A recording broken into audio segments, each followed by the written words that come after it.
बीडच्या शिरूर कासारमध्ये जालंधरनाथ मंदिरातील दानपेट्यांची चोरी झालेली आहे। घटना सीसीटीव्ही कॅमेऱ्यात कैद झाली आहे। सोने चांदीसह 49 लाखांच्या दानपेट्यांमध्ये ऐवज असल्याचा देवस्थानचा अंदाज आहे। पोलिसांकडून या घटनेचा अधिक तपास केला जातोय।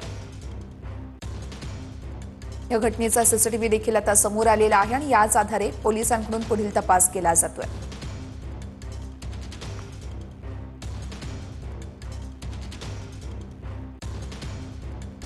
तपोवनातील वृक्षतोडीवरून नितेश राणे यांनी ट्विट केलंय। तपोवनातील वृक्षतोडीची चिंता करणारे बकरी ईदला गप्प का, असा सवाल नितेश राणे यांनी केलाय।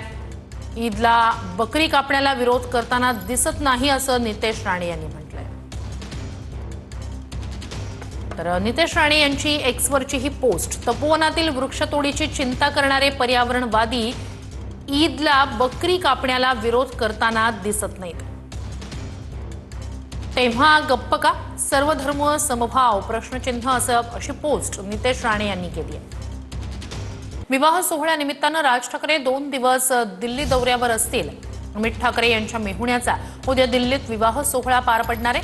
अनेक राजकीय मंडळी दिल्लीत विवाह सोहळ्याला हजेरी लावणार आहेत। पुढील 2 दिवस राज ठाकरेही दिल्लीत असणार आहेत।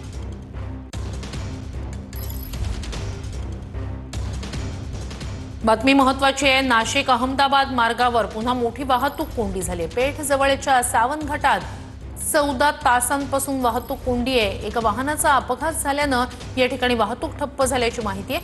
रात्री 10 वाजल्यापासून इथली वाहतूक ठप्प आहे, त्यामुळे प्रवाशांचे मात्र मोठे हाल होत आहेत।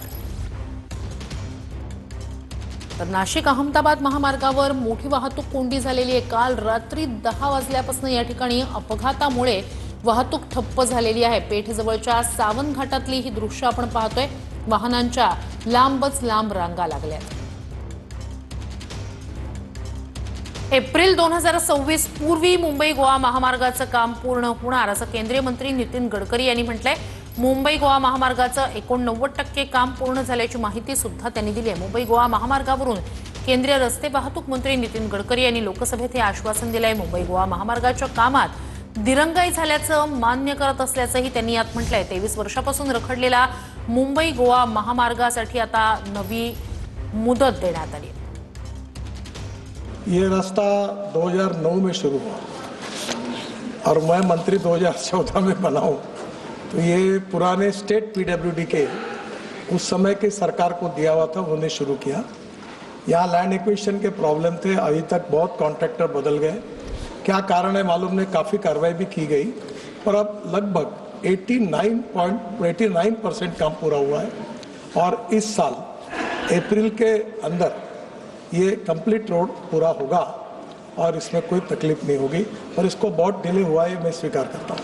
अप्रैल के पहले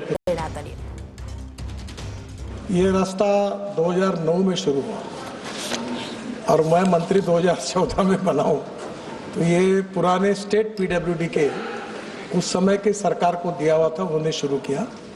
यहाँ लैंड एक्विजिशन के प्रॉब्लम थे, अभी तक बहुत कॉन्ट्रैक्टर बदल गए। क्या कारण है मालूम नहीं, काफ़ी कार्रवाई भी की गई, पर अब लगभग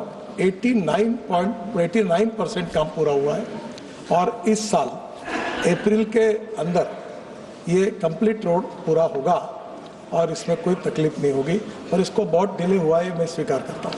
अप्रैल के पहले 7 राज्यपाल नियुक्त आमदार प्रकरणी याचिकेची सुनावणी मुंबई प्रिन्सिपल बेंच समोरच होणार आहे। कोल्हापूर सर्किट बेंचमध्ये सुनावणी घेण्यास कोर्टानं नकार दिलाय।